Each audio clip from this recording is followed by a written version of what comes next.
Hello guys, আজকে আমরা চলে এসেছি আমাদের ক্লাস 11 এর সেকেন্ড চ্যাপ্টার অর্থাৎ অ্যাটমিক স্ট্রাকচারের 6th লেকচারে। আজকের ক্লাসে আমরা আলোচনা করব বোর সমীকরণ থেকে রিডবার্গ সমীকরণ উপপাদন এবং এর সাহায্যে রিডবার্গ ধ্রুবক অর্থাৎ কি আর এর মান নির্ণয় করব আমরা, এবং তার সঙ্গে আয়রন বিভব সম্বন্ধে আলোচনা করব এবং এর সঙ্গে এর মান কিভাবে বের করতে হয়, বিভিন্ন আয়ন বা হাইড্রোজেনের মতো আয়নগুলোর ক্ষেত্রে আমরা কিভাবে আয়রন বিভবের মান বের করব বা তার একটা সূত্র তৈরি করব সেটা আমরা এখানে আলোচনা করব। এবং তার সঙ্গে এনতম কক্ষে প্রতিটি ইলেকট্রন প্রতি সেকেন্ডে কতবার আবর্তন করে এবং কোন কক্ষে কতবার করে আবর্তন করবে প্রতি সেকেন্ডে ইলেকট্রনগুলো সেটা আমরা এখানেই আমরা আলোচনা করব।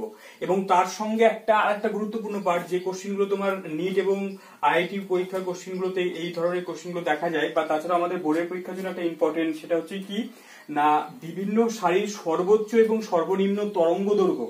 অর্থাৎ কি ধরনের তোমাকে এরকম কোশ্চেন করতে পারে যে বামা সারির ক্ষেত্রে সর্বোচ্চ তরঙ্গ দৈর্ঘ্য এবং সর্বনিম্ন তরঙ্গ দৈর্ঘ্য কত পাওয়া যাবে, অর্থাৎ কি সেই কোশ্চেনের উত্তরগুলো আমরা কিভাবে করতে পারবো খুব সহজে, সেটা আমরা আজকের ক্লাসে আলোচনা করব।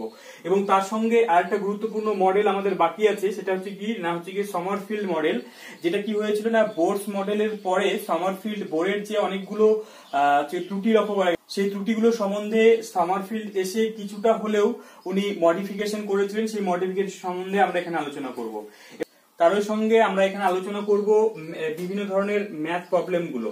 তোমরা এর আগের দিনে যে হোমওয়ার্ক গুলো ছিল সেখান থেকে তোমরা বলেছিলে যে অনেকেরই অঙ্কগুলো করতে সমস্যা হচ্ছে, তাই জন্য আজকে ক্লাসে আমরা অনেকগুলো ম্যাথ প্রবলেম নিয়ে নেব, তাহলে হয়তো তোমাদের কিছুটা হলেও ম্যাথের প্রবলেম গুলো সলভ হয়ে যাবে।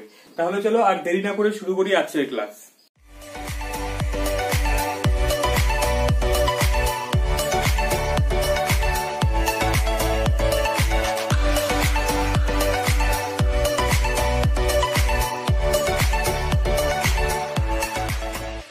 আজকে ক্লাসটি শুরু করার আগে তোমাকে বলবো, তুমি যদি এই ক্লাসে প্রথম হও তাহলে আমরা অ্যাটমিক স্ট্রাকচারের উপরে আরো 5টি ক্লাস কমপ্লিট করেছি, যেই ক্লাসগুলির লিংক এই ভিডিও ডেসক্রিপশনে দেওয়া আছে। তুমি যদি সেই ভিডিওগুলি দেখে নিয়ে তুমি যদি এই ক্লাসটি করো তাহলে তোমার পরবর্তী পার্টগুলো বুঝতে খুব সুবিধা হবে।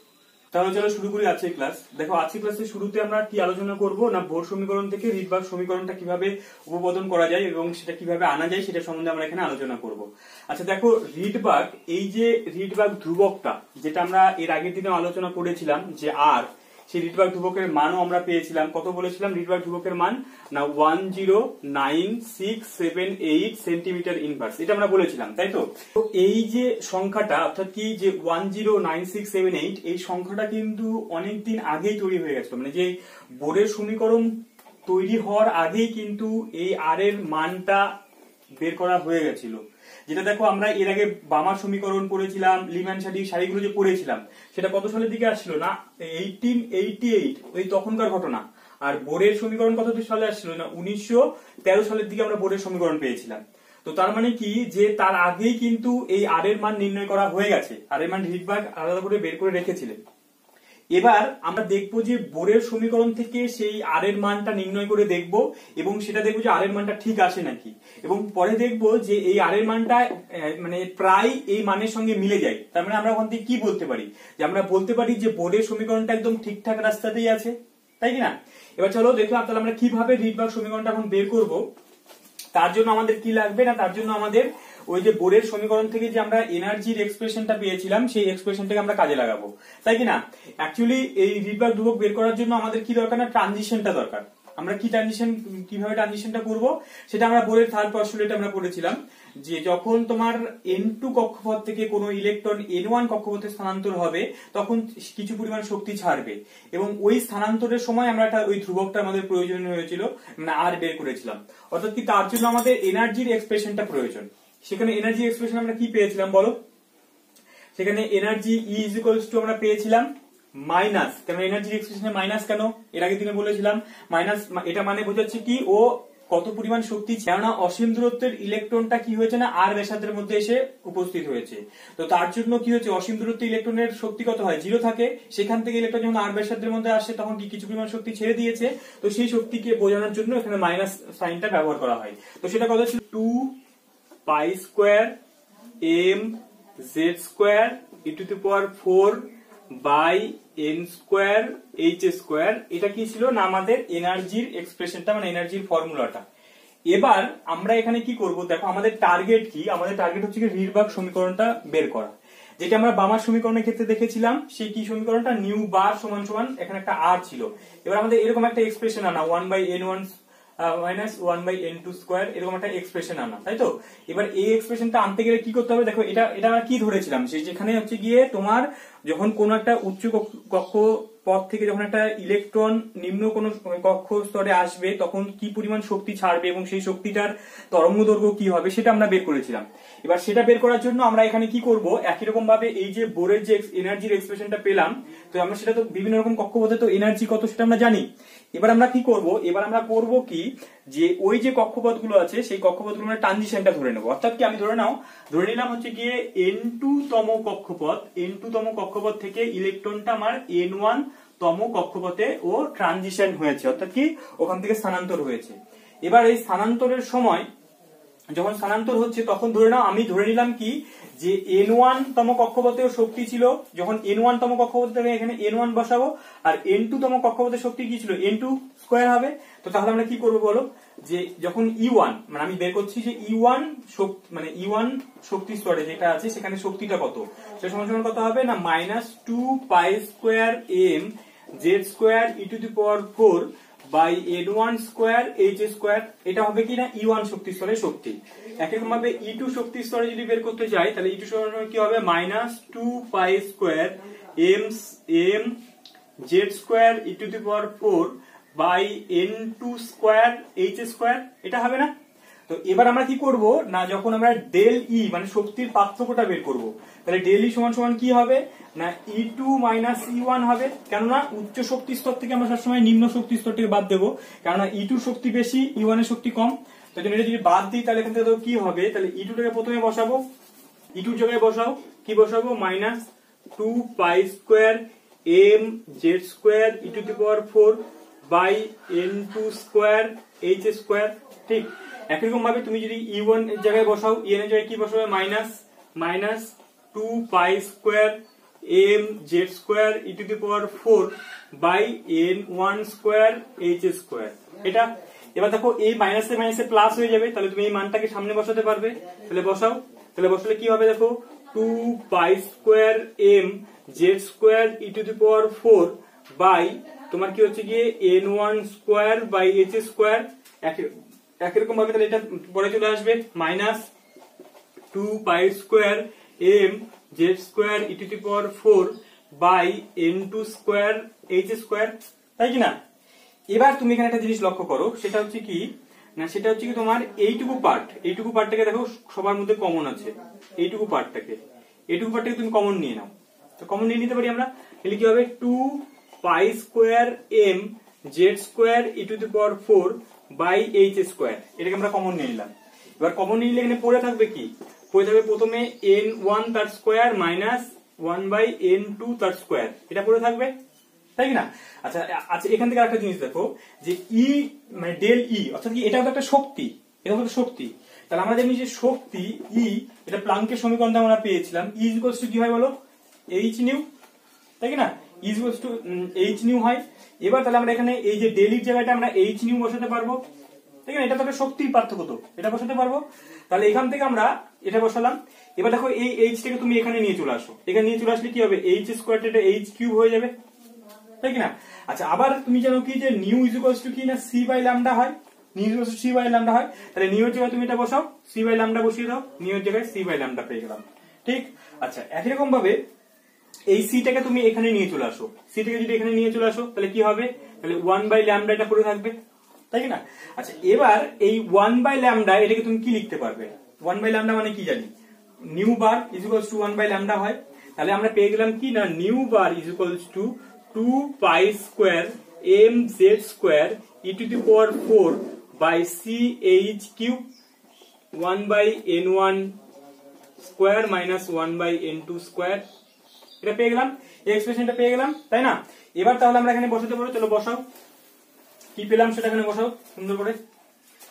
New bar is equals two কি পেয়েছি, 2π2m z2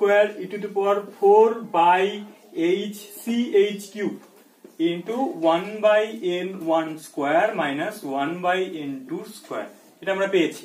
এবার দেখো এখানে তোমার কি কি আছে না, এখানে জেডটা যে আছে সেই জেডটা কিন্তু শুধু পরিবর্তন হয়, বাকি দেখো সব কনস্ট্যান্ট, পাই কনস্ট্যান্ট, এম কনস্ট্যান্ট, ই কনস্ট্যান্ট, তারপরে হচ্ছে সি, এইচ, এগুলো সবই তো ধ্রুবক। তো তাই জন্য তুমি এই জায়গাগুলোকে যদি ধ্রুবক ধরে নাও, শুধু জেডটাকে এখান থেকে বের করে দাও, তাহলে কি থাকবে না 2 pi square M E to the power 4 by C H cube, এটা ধ্রুবক। এখান থেকে কিন্তু জেড স্কোয়ারটা পড়ে থাকলো, জেড স্কোয়ার পড়ে থাকলো, আর এখান থেকে কি হবে না n1 square by 1 by n2 square, এটা হলো। আচ্ছা এবার এইটাকে তো আমরা একটা ধ্রুবক ধরে নিতে পারি, এর মানটা তো ধ্রুবকই আসবে। তাহলে এই জায়গাটা আমরা কি করে নেবো না, এই যে পার্টটা পাওয়া গেল এটাকে এই জায়গাটায় আমরা ক্যাপিটাল আর বসাবো, যেটাকে আমরা বলবো কি রিডবার্গ ধ্রুবক, এটাকে আমরা বলবো রিডবার্গ ধ্রুবক, তাই তো। আচ্ছা এবার এখান থেকে ইনটু তোমার কি পেয়ে গেলাম না Z square 1 by n1 square by 1 by n2 square. বুঝে গেছো তাহলে কিভাবে রিডবার্গ ধ্রুবকটা আমরা এখান থেকে বের করলাম বোরের সমীকরণ থেকে। আচ্ছা এবার দেখো এখান থেকে তোমার যখন অঙ্ক করছো আর কি, অঙ্ক করার সময় তোমাকে যখন বলবে যে এই কক্ষপথ থেকে এই কক্ষপথে গেলে শক্তির কি পার্থক্য হবে বা কত তরঙ্গ দৈর্ঘ্য পাওয়া যাবে, তখন কিন্তু আমরা এই সমীকরণটা অর্থাৎ কি নিউ বার এটা লিখতে পারি বা 1 বাই ল্যামডা এটা লিখতে পারি, ঠিক আছে। এটা লিখে কিন্তু আমরা এইভাবে প্রকাশ করতে পারবো। এখানে আর এর মানটা আমরা এখন এখনই বের করবো, যে সেই আর এর মানটা বের করে দেখবো যে কত আসছে। এবং তার আগে তাহলে আমি এখান থেকে আরো কিছু তোমাকে বলে দিই যেগুলো অঙ্ক করার সময় তোমার খুব খুব হেল্প হবে, ভালো করে এই জায়গাটা লক্ষ্য করো। দেখো আর এর মান তো আমরা জানি, আর এর মান কত 109678 সেন্টিমিটার ইনভার্স, এটা তো আমরা জানি আর এর মান। কিন্তু দেখো এত বড় যদি সংখ্যা থাকে সেটাকে ক্যালকুলেশন করতে গেলে অনেকটাই সমস্যা হবে। তো তাই এটাকে ক্যালকুলেশনটাকে শর্ট করার জন্য, অর্থাৎ তোমার কম্পিটিটিভ পরীক্ষায় যাতে খুব তাড়াতাড়ি তুমি যদি ক্যালকুলেশনটা করতে পারো, তো তাই জন্য এখানে আমরা ক্যালকুলেশনটা একটু শর্ট করে দিচ্ছি। যে দেখো এখান থেকে কি করবে না মনে রাখবে, কেননা তোমার অনেক সময় কি হবে যখন নিউ বার মানে 1 বাই ল্যামডা, তাহলে ল্যামডা করতে গেলে তোমাকে এটাকে ল্যামডা মানে কি উল্টে দিতে হবে, মানে এই এক্সপ্রেশনটাকে উল্টে দিতে হবে। তো উল্টে দেওয়ার জন্য তোমার তখন মনে রাখবে যে এই আর মানে কি 1 বাই আর যে মানটা থাকে সেই 1 বাই আর সেটাকে তুমি মনে রাখবে যে 1 by R is equals to 911 angstrom. এই ভ্যালুটা মনে রাখবে, দেখবে এটা বহু কাজে দেবে, এটা ভালো করে মাথায় ঢুকে নাও, এটা তোমার অঙ্ক করার সময় বহু কাজে দেবে, ঠিক আছে। অনেক সময় এটা কাজে লাগবে, আমি বারবার করে বলছি মনে রাখো। অর্থাৎ তাহলে কি পেলাম, nu bar is equals to R Z square 1 by n1 square minus 1 by n2 square, এটা আমরা পেয়ে গেলাম। এই এক্সপ্রেশনটা আমাদের কাজে লাগবে। এবার এখান থেকে একটা কথা বলি, দেখো এখান থেকে তোমাকে যদি এরকম একটা কোশ্চেন দেয় যে বামার সারির ক্ষেত্রে সর্বোচ্চ তরঙ্গ দৈর্ঘ্য কত হবে এবং সর্বনিম্ন তরঙ্গ দৈর্ঘ্য কত হবে, অর্থাৎ কি কোন কক্ষপথে আসলে তার তরঙ্গ দৈর্ঘ্যটা সর্বোচ্চ হবে। দেখো আমরা সবসময় মনে রাখবো যে এনার্জি ইর সঙ্গে তোমার ল্যামডার কি সম্পর্ক, ইর সঙ্গে ল্যামডার ব্যস্তনুপাতিক সম্পর্ক, অর্থাৎ কি যেখানে এনার্জি বেশি সেখানে ল্যামডাটা কম হবে এবং যেখানে এনার্জি কম সেখানে ল্যামডাটা বেশি হবে, ঠিক। এবার বামারের ক্ষেত্রে আমরা জানি যে n1 মানে কোন কক্ষপথে আসবে সেটা ফিক্সড 2, তাই তো। এবং তারা কোথায় থেকে আসতে পারে কোথায় থেকে না 3 থেকে আসতে পারে, 4 থেকে আসতে পারে, ডট ডট করে ইনফিনিটি থেকে আসতে পারে। এবার যদি 2 এবং 3 এই দুজনের মধ্যে এনার্জি ডিফারেন্সটা সব থেকে কম হবে, তাই না। 3 থেকে যদি 3 নম্বর কক্ষপথ থেকে 2 নম্বর কক্ষপথে আসে তাহলে এনার্জি পার্থক্যটা সব থেকে কম, তাহলে এনার্জি যদি কম হয় তাহলে ল্যামডা কি হবে, সর্বোচ্চ হবে। অর্থাৎ কি বামার সারির ক্ষেত্রে সর্বোচ্চ তরঙ্গ দৈর্ঘ্য পাওয়া যাবে কখন, যখন ইলেকট্রনটা 3 নম্বর কক্ষপথ থেকে 2 নম্বর কক্ষপথে আসবে, ঠিক। আচ্ছা একই রকম ভাবে সর্বনিম্ন তরঙ্গ দৈর্ঘ্য কখন পাওয়া যাবে, সব থেকে কম তরঙ্গ দৈর্ঘ্য কখন পাওয়া যাবে। এবার এই ইলেকট্রনটা কোথা থেকে আসতে পারে, ম্যাক্সিমাম ইনফিনিটি থেকে আসতে পারে। যদি সেটা ইনফিনিটি থেকে আসে, অর্থাৎ কি যদি n2 এর মানটা যদি আমি ইনফিনিটি বসিয়ে দিই তাহলে এনার্জি সর্বোচ্চ হবে। এবার এনার্জিটি সর্বোচ্চ তাহলে তরঙ্গ দৈর্ঘ্য সর্বনিম্ন হবে। অর্থাৎ কি তোমাকে যদি বলে বামা সারি ক্ষেত্রে সর্বনিম্ন তরঙ্গ দৈর্ঘ্য কখন হবে, তখন তুমি n2 জায়গায় কি বসাবে না ইনফিনিটি বসাবে। বুঝে গেছো। একই রকম ভাবে এরকম করে তোমাকে যদি বলে লিম্যান সারি যদি বলে, প্যাশন সারি যদি বের করতে বলে, হামফ্রিজ যদি বের করতে বলে, তো তার ক্ষেত্রে আমরা n1 এর মান তো জানি, n1 তো কনফার্ম, এবং সেই হিসেবে আমরা তখন বের করতে পারবো যে তখন তার সর্বনিম্ন এবং সর্বোচ্চ ওই সেম কনসেপ্ট ইউজ করে বের করতে পারবো। কি বের করতে পারবো তো। এবার আমরা এই যে রিডবার্গ ধ্রুবক সেটাকে আমরা মানগুলো বসিয়ে এর মানটা বের করবো এবং কত আসে সেটা দেখবো, ঠিক আছে। চলো আচ্ছা তাহলে আমরা কি পেলাম না, আর সমান সমান আমরা পেয়েছি 2 pi square M E to the power 4 by CH cube, এটা পেয়েছি। আচ্ছা, এখানে প্রত্যেকটা মান আমাদের জানা আছে, চলো বসাও শুরু একটা একটা করে। আমরা CGS এ বের করবো, চলো বের করি। তাহলে কত আসবে 2, পায়ের মান কত হয় 3.14 তার স্কোয়ার। একই রকম ভাবে এম এর মান কত হয়, এবার এম মানে কি এখানে ইলেকট্রনের ভর, ইলেকট্রনের ভর বসাও 9.1 ইন্টু 10 টু দি পাওয়ার -28 গ্রাম, এত গ্রাম হয়, তাই না? আচ্ছা, একই রকম ইর মান বসাও, ই মানে তো চার্জ বসাবো, ইর মান কত বসাবো বলো, ইর মান তো ইএসইউ ইউনিটে বসাতে হবে, কত হয় মানে 4.8 into 10 to the power -10 ESU হয়, মাইনাস থাকে। আচ্ছা, সেটা তো তোমার যদি স্কোয়ার করা তাহলে তো প্লাসই হয়ে যাবে, আমরা কি বসাবো 4.8 ইন্টু 10 টু দি পাওয়ার -10 এত, তার কি না স্কোয়ার 4 হয়ে যাবে, টু দি পাওয়ার 4 হয়ে যাবে। একই রকম ভাবে সির মান কত, লাইটের ভেলোসিটি আমরা 3 ইন্টু 10 টু দি পাওয়ার 10 এত কি না সেন্টিমিটার পার সেকেন্ড এত ধরি। আচ্ছা, একই রকম ভাবে এইচ তো প্লাঙ্ক কনস্ট্যান্ট, কত হয় বলো, আর কি বসাবো 6.626 ইন্টু 10 টু দি পাওয়ার কত হয় না -27 হয়, এটা এত কি কিউব। তাহলে এটা ক্যালকুলেশন করো, 109.737 সেন্টিমিটার ইনভার্স। দেখো এমনিতে আমরা নরমালি আর এর মান কত জানি না, হচ্ছে 109.678, তাহলে এটা অলমোস্ট এই মানটার সঙ্গে মিলে গেছে, প্রায় মিলে গেছে। তো তাই জন্য আমরা বলতে পারি কি না, এই যে বোরের যে সমীকরণটা যেটা পাওয়া গেছিল সেটা একদম প্রায় ঠিকই আছে, কেন দুটোর মান মিলে যাচ্ছে, তাই আমরা বলতে পারি বোরের একদম যে সমীকরণটা বা বোরের যে এক্সপ্রেশন গুলো আমরা বের করেছি প্রত্যেকটাই ঠিক। তাহলে চলো এবার আমরা দেখে নেব আয়নন বিভব বা আয়নেশন এনার্জিটা কি জিনিস। ঠিক আছে, কি বললাম না, হচ্ছে গিয়ে আয়নন বিভব।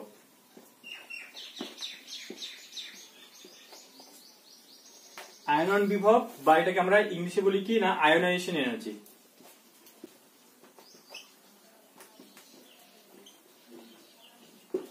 আয়নেশন এনার্জি যেটাকে আমরা শর্টকাটে আইই দিয়ে লিখবো। ঠিক আছে, আইই দেখছো মানে সেটা আয়নেশন এনার্জিকে বলছে বা আয়নন বিভবকে বলছে। আচ্ছা, আয়নন বিভব সেটা আমরা এর আগেও সংজ্ঞাটা হয়তো পড়েছি, সংজ্ঞাটা এরকম আমাদের ছিল যে যেটা কি হচ্ছে কি কোনো একটা গ্যাসিয়াস পরমাণুর ভূমিস্তর থেকে একটি ইলেকট্রনকে অসীম দূরত্বে নিয়ে যেতে যে পরিমাণ শক্তি দিতে হয় সেটাকে আমরা আয়নন বিভব বলি। অর্থাৎ কি দেখো, এক্ষেত্রেও আমাকে কি করতে হবে না, একটা ইলেকট্রন সেটা ভূমিস্তরে ছিল, মানে ভূমিস্তর মানে কি তার 1 নম্বর কক্ষপথে ছিল, এবার সেই ইলেকট্রনটাকে আমরা কি করছি না অসীম দূরত্ব মানে কি ইনফিনিটি ডিস্টেন্সে নিয়ে যাচ্ছি, তো তাহলে আমাদের কত শক্তির প্রয়োজন পড়বে। আচ্ছা, এবার এটাকে আমরা অনেকভাবে করতে পারি, দেখো সব থেকে সহজ পদ্ধতি আমি তোমাদেরকে বলছি, দেখো কিভাবে করব।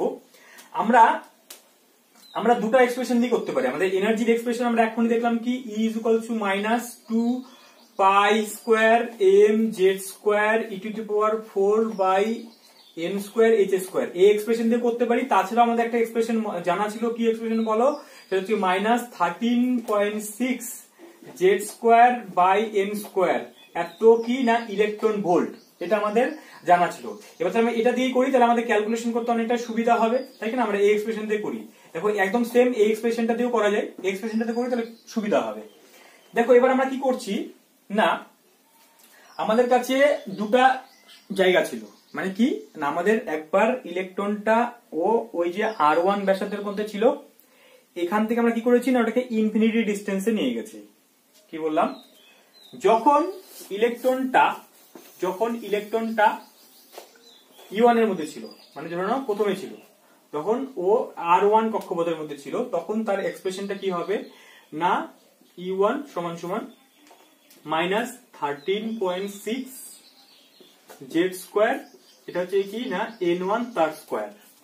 ঠিক, আচ্ছা এবার একই রকম ভাবে যখন সেটা আমি ইনফিনিটি নিয়ে যাব, তাহলে কি হবে, এখান থেকে আমরা কি পাবো বলো, -13.6 জেড স্কোয়ার বাই, এবার N1 এর জায়গায় আমরা কি করবো না ইনফিনিটি তার স্কোয়ার হবে। এবার ইনফিনিটি স্কোয়ার মানে ইনফিনিটি আমরা জানি যে ইলেকট্রনের শক্তি কত হয় না 0 হয়, তো তাহলে এই পুরো পার্টটা এটা সমান সমান কি হয়ে যাবে না 0 হবে, এরকম জানি তো ইনফিনিটিতে কোনো ইলেকট্রনের শক্তি কত না 0।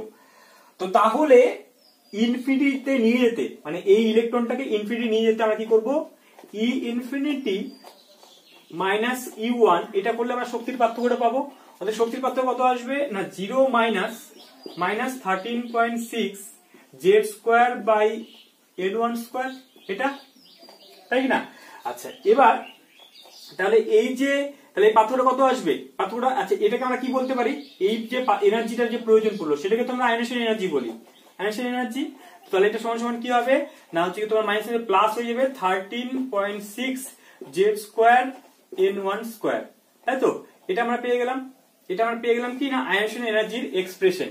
এবার তোমাকে সেই ইলেকট্রনটা যদি 1 নম্বর কক্ষপথে থাকে তাহলে n1 এর জায়গায় আমরা কি করব 1 বসাবো, এবং সেটা যদি তোমার 2 নম্বর কক্ষপথে তাহলে n1 2 বসাবো, মানে কোন কক্ষপথ থেকে ইলেকট্রনটাকে বের করছি।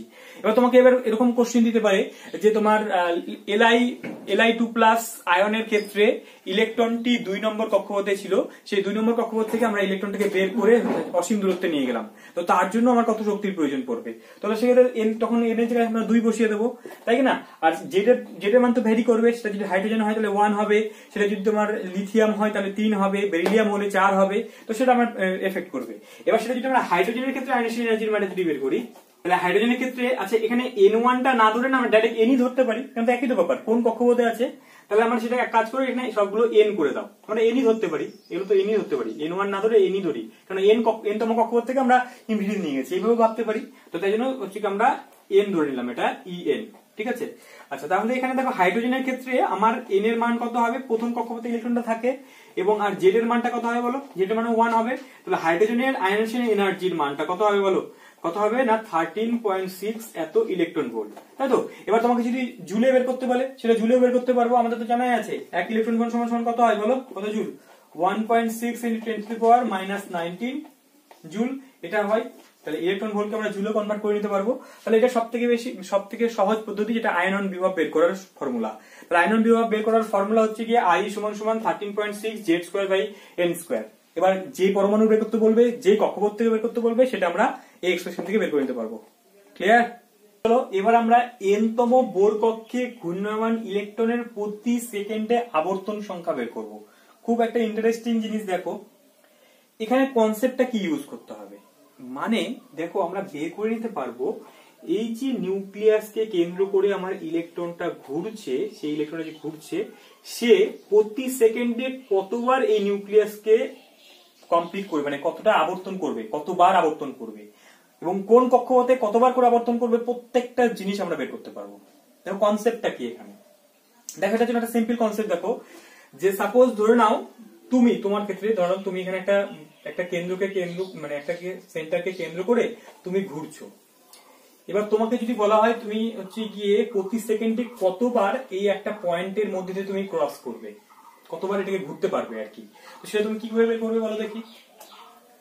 দেখো এখানে কনসেপ্টটা এরকম না যে তোমার স্পিডটা কত আছে, মানে কত তুমি ভেলোসিটি নিয়ে ঘুরছো সেটার উপর, মানে তুমি কত ভেলোসিটিতে এখান থেকে, মানে তুমি প্রতি সেকেন্ডে তোমার একটা রাউন্ড কমপ্লিট করতে কতবার, মানে কতটা সময় লাগছে, মানে প্রতি সেকেন্ডে তুমি কতবার রাউন্ড নিতে পারছো, ঠিক আছে? অর্থাৎ কি তোমার যে বেগটা যে আছে, সেই বেগটাকে যদি আমি এর পরিধি দিয়ে, মানে তোমার ডিস্টেন্সটা দিয়ে যদি ভাগ করে দিই, অর্থাৎ কি পরিধি দিয়ে যদি আমি ভাগ করে দিই, তাহলে আমি কি করতে পারবো না প্রতি সেকেন্ডে তোমার কতবার তুমি রাউন্ড নিতে পারবে আর কি, সেটা তুমি বের করতে পারবো না। ব্যাপারটা কি ক্লিয়ার হলো না? দেখো দেখো তুমি একটু ভাবো ব্যাপারটাকে, যে তুমি একটা নির্দিষ্ট বেগ নিয়ে স্পিডে ঘুরছো, এবার আমার টার্গেট যে তুমি কতবার, মানে প্রতি সেকেন্ডে তুমি কতবার তুমি রাউন্ড নিতে পারছো, সেটা যদি বের করতে হয়, তো তাহলে কি করতে হবে, এই যে বেগটা আছে, যে স্পিডেও ঘুরছে, সেই স্পিডটাকে যদি আমি ডিস্টেন্সটা দিয়ে যদি ভাগ করে দিই, তাহলে আমি কি করে নিতে পারবো না কতবার রাউন্ড নিচ্ছে সেটা আমি বের করতে পারবো। একদম সেম কথা তুমি যদি এরকম করে দাও না, একটা লাইনে বারবার করে এরকম করে তুমি যদি রাউন্ড করতে থাকো, তো তাহলেও তোমার স্পিডটা দিয়ে যদি একবার এখান থেকে এখানে গিয়ে এখানে ফিরে আসতে তার যে দূরত্বটা দিয়ে যদি আমি ভাগ করে দিই, তাহলে কতবার ও পার সেকেন্ডে হচ্ছে গিয়ে ওর করছে আর কি, কতটা হচ্ছে কি কতবার ঘুরছে সেটা বের করতে পারবো না। সিম্পলি আরেকটু ভাবো, সিম্পলি ভাবো না, যে তুমি ধরে নাও 1 সেকেন্ডে তুমি ধরে নাও এই এতটা ডিস্টেন্স গেলে, 1 সেকেন্ডে তুমি এতটা ডিস্টেন্স গেলে, এবার ধরে নাও এই ডিস্টেন্সটাকে আমি বললাম যে এইটুকু ডিস্টেন্সের মধ্যে তাহলে আমি কতবার যাওয়া আসা করতে পারবো। তাহলে তার জন্য আমি কি করব, যে আমি যে টোটাল যে আমার ডিস্টেন্সটা, মানে আমি 1 সেকেন্ডে কতটা গেছি, তার স্পিডটা লাগবে। তো সেই স্পিডটাকে আমি উপরে লিখলাম, বেগটাকে উপরে লিখলাম, এবং আমি কি করবো টোটাল ডিস্টেন্স, মানে এখান থেকে গিয়ে আমি যদি আবার ভাগ করে দিই সেই ডিস্টেন্সটা গিয়ে, তাহলে আমি টোটাল কতবার এখানে যাওয়া আসা করতে পারবো সেটা আমি বের করে নিতে পারবো না। আশা করা যায় বোঝা গেছে। এবার দেখো, এবার আমরা কি করব, সেই কনসেপ্টটাকে আমরা এবার ওই পরমাণুর ভেতরে আমরা ইউজ করব। দেখো কি হয়েছে, আমাদের জানি আমরা বোরের এক্সপ্রেশন থেকে আমরা ভেলোসিটি বের করার এক্সপ্রেশনটা আমাদের মনে আছে কি না, v is equals to 2 pi z square by nh, এটা আমাদের মনে আছে। আচ্ছা, এটা মনে না যদি নাও থাকে তাহলে আমরা আরেকটা সহজ করে দিয়েছিলাম, বলো সেই সহজটাকে বলো কি ছিল না, তোমার হচ্ছে কি 2.18 ইন্টু কি না 10 টু দি পাওয়ার 8 কি বলেছিলাম, উপরে জেড আর নিচে এন, আর এটা এত কি না বলেছিলাম সেন্টিমিটার পার সেকেন্ড, এটা আমরা বলেছিলাম তাই কি না। তো এটা বলেছিলাম ভেলোসিটি, এটাকে মনে রাখতে পারো বা এটাকে মনে রাখতে পারো, এটাকেই মনে রাখা সহজ, জেড বাই এন ভেলোসিটির ক্ষেত্রে, ঠিক। আচ্ছা আচ্ছা, এখান থেকে আরেকটা কথা বলি তো, যে কক্ষপথ ধরে নাও নিউক্লিয়াসকে কেন্দ্র করে, তুমি বলো দেখি 1 নম্বর কক্ষপথে ভেলোসিটি, মানে যে ইলেকট্রনটা আছে তার ভেলোসিটি বেশি হবে না 2 নম্বর কক্ষপথে ভেলোসিটি বেশি হবে? কি করে বলবে? ভির সঙ্গে এন এর কি সম্পর্ক? ব্যস্তানুপাতিক সম্পর্ক। অর্থাৎ কি যত এন এর মান বাড়তে থাকবে ভেলোসিটি তত কমতে থাকবে, তার মানে কি যত নিউক্লিয়াস থেকে দূরে যাচ্ছে ইলেকট্রনের ভেলোসিটি তত কমছে, তাই না? আচ্ছা, ভালো কথা। চলো, এবার আমরা ভেলোসিটি পেয়ে গেছি। এবার আমাদের কি করতে হবে না, এই যে টোটাল কক্ষপথটা আমাদের তার কি করতে হবে না, পরিধি বের করতে হবে। আচ্ছা, পরিধি বের করার ফর্মুলা আমাদের কি জানা আছে, 2 পাই আর, এটা জানা আছে। এবং এখান থেকে আর এর মান তো আমরা জানি, আর এর মান বের করার সূত্র আমাদের মনে আছে কি বলো, R equals to n square h square by 4 pi square z square. এটা হচ্ছে আর এর এক্সপ্রেশনটা। এটা যদি মনে রাখতে না পারো তাহলে তার জন্য আমি আরেকটা বুদ্ধি বলে দিয়েছিলাম, আর ইকুয়ালস টু কি 0.53 কি n স্কয়ার বাই z, এত কি আর্মস্ট্রং বলেছিলাম, তাই না? তো তাহলে চলো আমরা কি করব, এবার হচ্ছে গিয়ে n তম কক্ষপথের প্রথমে পরিধিটা বের করে নিই।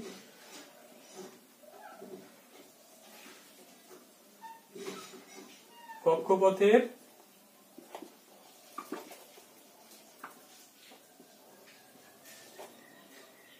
পরিধি সমান কি হবে না 2 পাই আর, তাহলে এখানে কি লিখতে পারি 2 পাই।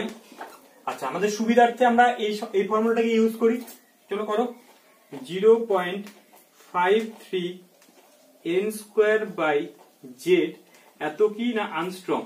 এবার আর্মস্ট্রংকে যদি সেন্টিমিটারে করতে হয়, কারণ আমরা ভেলোসিটিটাকে সেন্টিমিটারে ইউজ করব, যদি সেন্টিমিটারে করতে হয় বলো 1 আর্মস্ট্রং সমান কত হয়, 1 আর্মস্ট্রং সমান কত সেন্টিমিটার হয়, 10 টু দি পাওয়ার -8 সেন্টিমিটার হয়, তাই না? তাহলে এটাকে 10 টু দি পাওয়ার -8 দিয়ে গুণ করে দাও, 10 টু দি পাওয়ার -8, এত আমরা কি পেয়ে গেলাম না হচ্ছে কি সেন্টিমিটার পেয়ে গেলাম পরিধিটা। এবার আমাদের পার মানে এনতম কক্ষপথ পার মানে পার সেকেন্ডে আবর্তন সংখ্যা বের করব। তাহলে আবর্তন সংখ্যা প্রতি সেকেন্ডে কত হবে বলো, কি করব, সূত্র কি ছিল, বেগ বাই পরিধি। আচ্ছা, এবার বেগটা বলো, বেগ কত, 2.18 into 10 to the power 8 Z by N.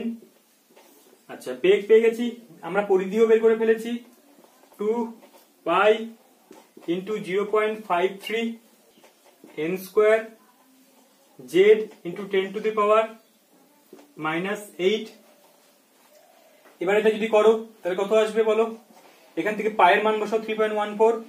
আচ্ছা, এবার এখান থেকে এটা উপরে চলে যাবে, তো বলো 2.18 into 10 to the power 8 into Z হবে, নিচে 2 pi into 0.53 into 10 to the power -8 into তোমার n চলে আসবে, মানে কি n কিউব নিচে চলে আসবে।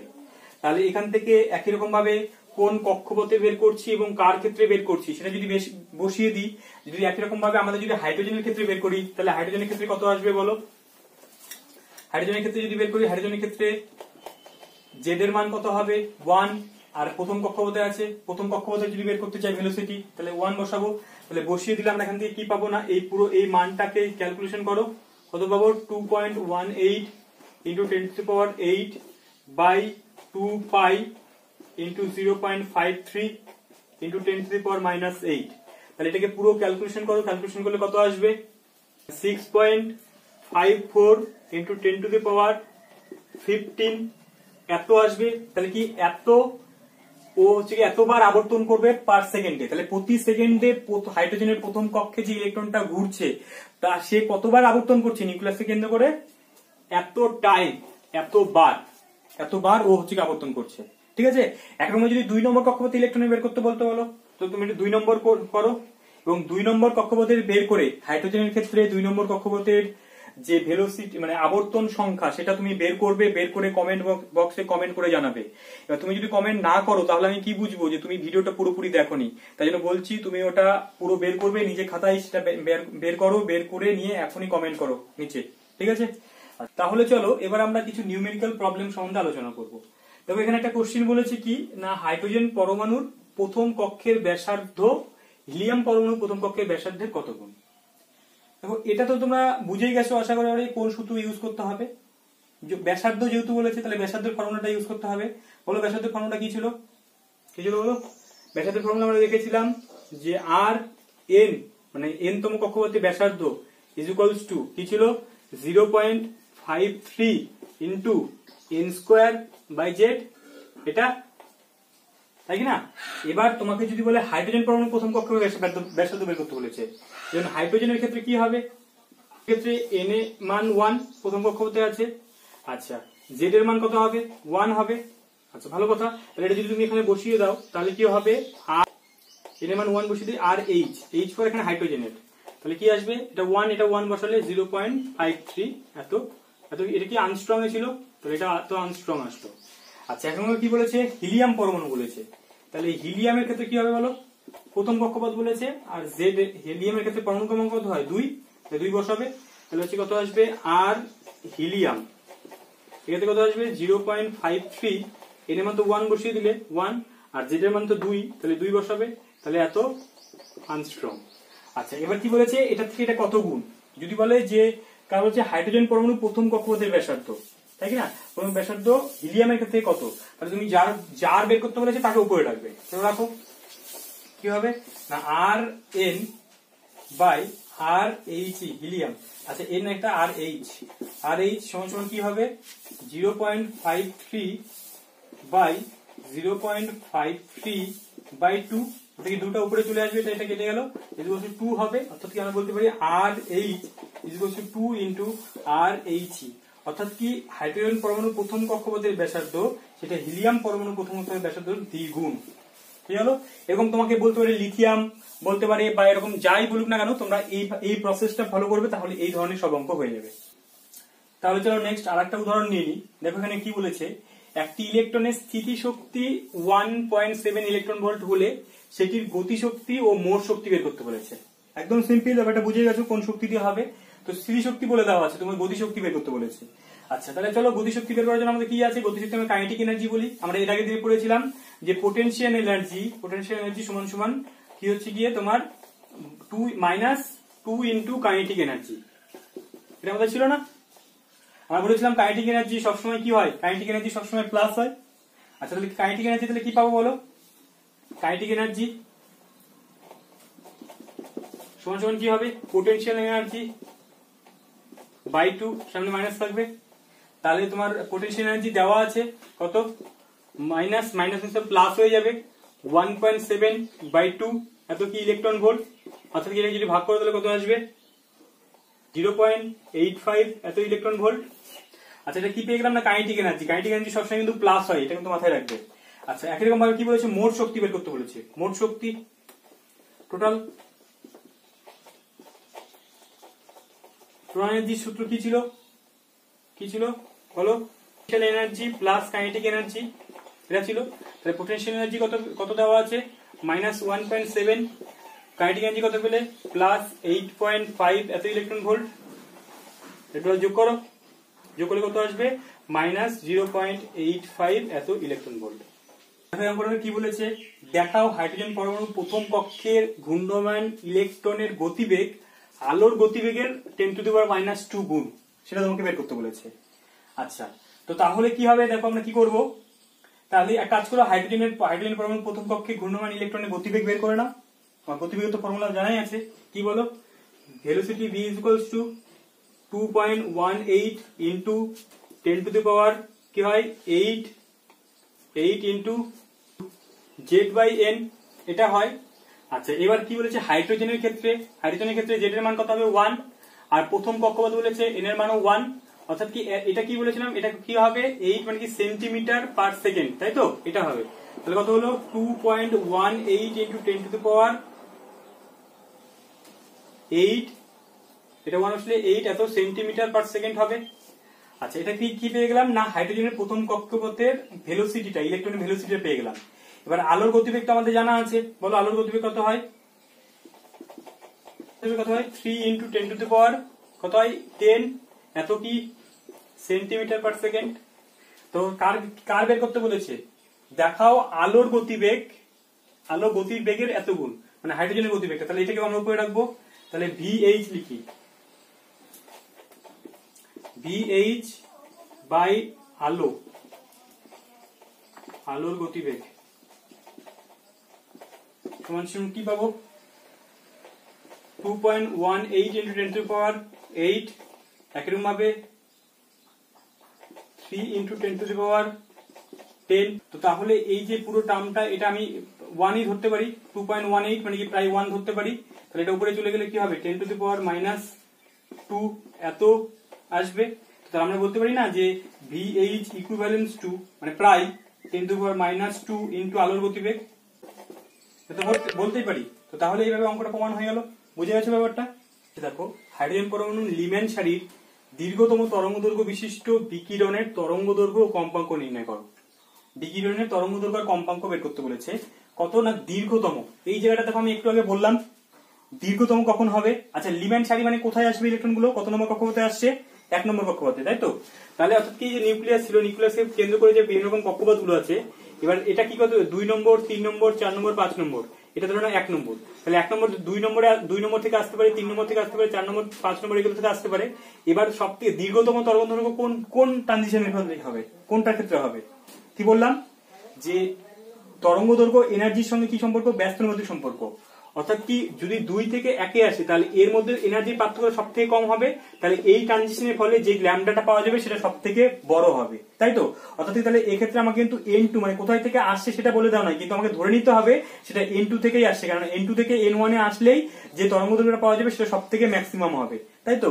তো তাহলে এই ক্ষেত্রে আমরা কি সূত্র ইউজ করবো বলো, যে new bar is equals to R into Z², 1/n1² minus 1/n2² এটা হবে।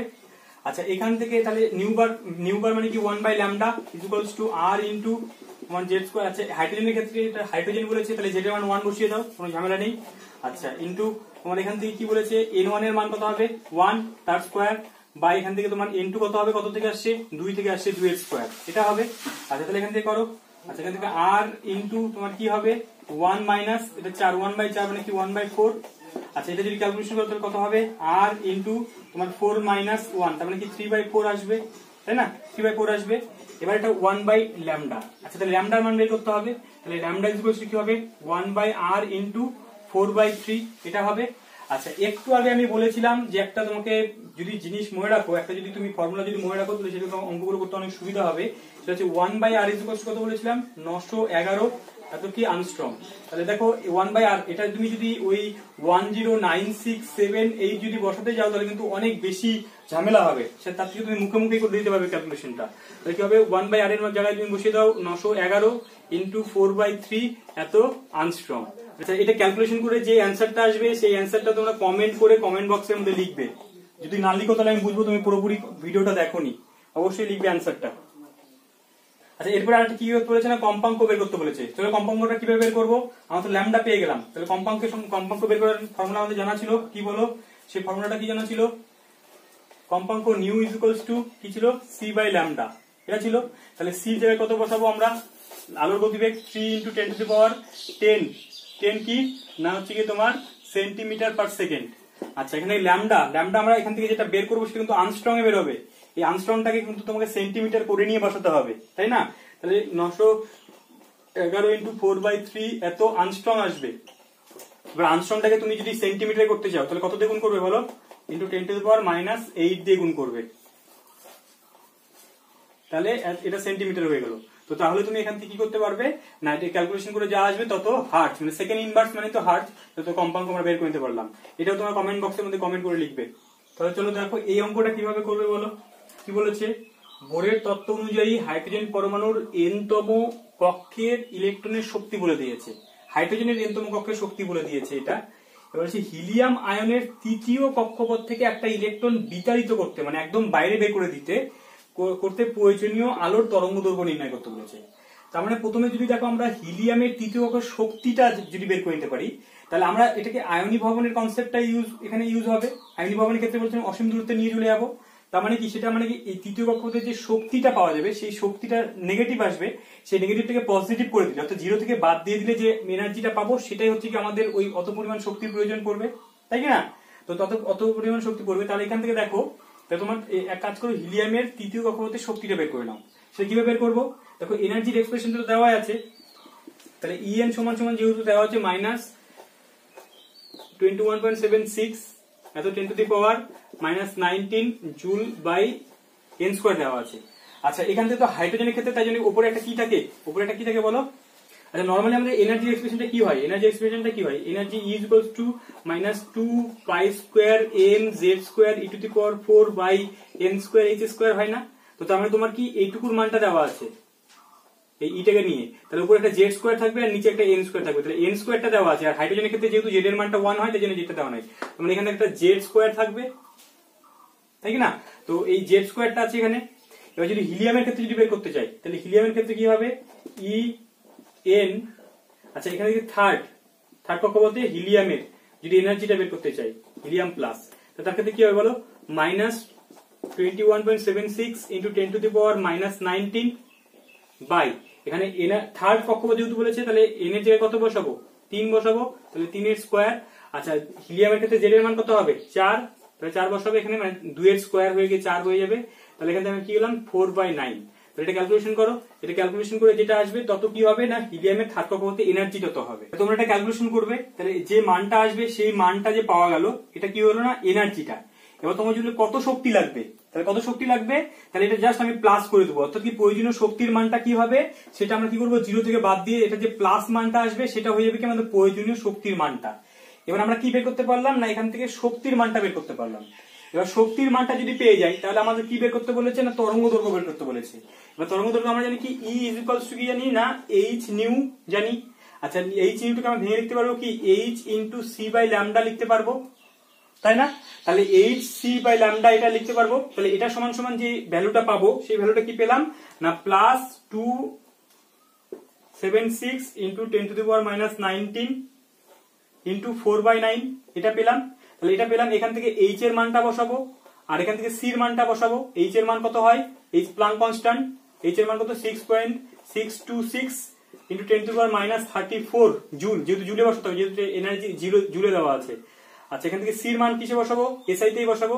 c এর মান কত হবে 3 × 10⁸ মিটার পার সেকেন্ড এত হবে। আচ্ছা তাহলে এখান থেকে এই দুটো বসিয়ে দিয়ে এখান থেকে আমরা ল্যামডার মানটা বের করে নিতে পারবো। ল্যামডার মান কত আসবে সেটা তোমরা কমেন্ট করে জানাবে এটা ল্যামডার মানটা, ঠিক আছে? কমেন্ট করে, যদি না কমেন্ট করো তাহলে কিন্তু আমি বুঝে যাবো যে তুমি পুরোপুরি ভিডিওটা দেখোনি। তো তাই জন্য এটা কমেন্ট করে বলো, আর যদি কোনো প্রবলেম হয়, কোথাও যদি প্রবলেম হয় তাহলে সেটা আমাকে কমেন্ট করে জানাবে। তাহলে তখন একটা গুরুত্বপূর্ণ যেটা তোমাদের বোর্ডের পরীক্ষায় আসার মতো একটা উদাহরণ নিয়ে নেবো। দেখো এখানে কি বলেছে, হাইড্রোজেন এর n-তম কক্ষের ইলেকট্রনের শক্তির সমীকরণটা তোমার বলে দিয়েছে, ঠিক আছে? এবার বলেছে দেখাও যে n এর মান খুব বড় হলে En+1 - En এটা এই ভ্যালুটা এটা আসবে, সেটা তোমাকে প্রমাণ করতে বলেছে। সেটা কিভাবে করবে দেখো। তাহলে এখান থেকে কি বলেছে দেখো তোমার কি না En এটা সমান কি বলেছে -13.6 n², এটা হচ্ছে গিয়ে তোমাকে বলে দিয়েছে। আচ্ছা এখান থেকে তোমার কি লাগবে, ই এন প্লাস ওয়ানটা লাগবে না? চলো পাশে ই এন প্লাস ওয়ানটা বের করে নাও। ই এন প্লাস ওয়ান, যখন তাহলে এন এর জায়গায় এন প্লাস ওয়ান বসিয়েছি, তাহলে এখানেও তোমার এন এর জায়গায় এন প্লাস ওয়ান বসাতে হবে। চলো বসাও, তাহলে কি পাওয়া যাবে? মাইনাস 13.6 নিচে এন প্লাস ওয়ান তার স্কোয়ার হবে। এবার কি বলেছে? এই দুটোকে বিয়োগ করেছে, অর্থাৎ কি ই N plus one minus E N সমান সমান কি হবে বলো? আচ্ছা, মাইনাস 13.6 এন প্লাস ওয়ান, আচ্ছা মাইনাস মাইনাসে প্লাস হয়ে যাবে 13.6 এন স্কোয়ার হলো। ঠিক আছে, আচ্ছা এখান থেকে কাজ করো, এখান থেকে 13.6 থেকে কমন নিয়ে নাও, এর কমন নিয়ে নাও, 13.6 থেকে তুমি কমন নিয়ে নিলে, তাহলে ভেতরে কি থাকলো? ভেতরে থাকলো 1/n square minus 1/n plus one তার হোল স্কোয়ার, এটা থাকলো। আচ্ছা এটাকে ক্যালকুলেশন করো, যদি ক্যালকুলেশন করো তাহলে কি আসবে? আসবে সমান সমান 13.6 ইন্টু লসও করো ব্র্যাকেটে n square into n plus one তার হোল স্কোয়ার। আচ্ছা n স্কোয়ার থাকলে এটা উপরে চলে আসবে n প্লাস ওয়ান তার whole square minus n square, এটা থাকবে। চলো এটা কি না E N plus one minus E N. আচ্ছা এখান থেকে 13.6 ইন্টু, আচ্ছা এখান থেকে কি আছে না এন স্কোয়ার আর নিচে এন প্লাস ওয়ান তার স্কোয়ার আছে। আচ্ছা এখান থেকে এটাকে এ প্লাস বি তার হোল স্কোয়ার সূত্র ফেলে দাও, তাহলে কি হবে? A square plus 2ab plus B square মানে 1 মাইনাস এখান থেকে এন স্কোয়ার আসবে। আচ্ছা এখান থেকে এই এন স্কোয়ার এই প্লাস এন স্কোয়ার কেটে গেল, তাহলে চলো কি থাকলো? 13.6 ইন্টু উপরে থাকলো 2n প্লাস ওয়ান আর নিচে তোমার কি থাকলো না n square into n plus one তার হোল স্কোয়ার। আচ্ছা এবার এখান থেকে কন্ডিশনটা অ্যাপ্লাই করতে বলেছি, n এর মান যদি খুব বড় হয়, তাহলে n এর মান যদি খুব বড় হয়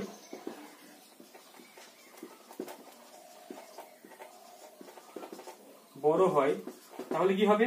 আমরা এখান থেকে 2n প্লাস ওয়ান এটাকে আমরা ইকুইভ্যালেন্স টু 2n ধরে নিতে পারি, এবং যদি আরেকটা কি করতে পারি না আরেকটা করতে পারি যে n প্লাস ওয়ান সেটাকে আমরা ইকুইভ্যালেন্স টু n ধরে নিতে পারি, তাই না? যদি n এর মান যদি খুব বড় হয় তাহলে n প্লাস ওয়ানটাকে আমরা n ধরে নিতে পারবো, আর 2n প্লাসটাকে আমরা সমান সমান 2n ধরে নিতে পারবো। তো তাহলে এটা যদি এখানে ওটা যদি বসাই তাহলে কি পাওয়া যাবে? তাহলে এখান থেকে পাওয়া যাবে কি? এখান থেকে পাওয়া যাবে সমান সমান 13.6 ইন্টু, তাহলে উপরে কি থাকলো? শুধু 2n পড়ে থাকলো, আর নিচে কি থাকলো? তাহলে এটা n square into n square, তাহলে এই n আর এই nটা কেটে গেল, তো তাহলে কি থাকলো? তাহলে এখান থেকে কি হবে? তাহলে উপরে শুধু 2 পড়ে থাকলো আর নিচে তোমার n কিউব হয়ে গেল, তাহলে অর্থাৎ কি যে 2 ইন্টু এটা, তাহলে 2 ইন্টু এটা ইন্টু n কিউব, তাহলে প্রমাণ হয়ে গেল।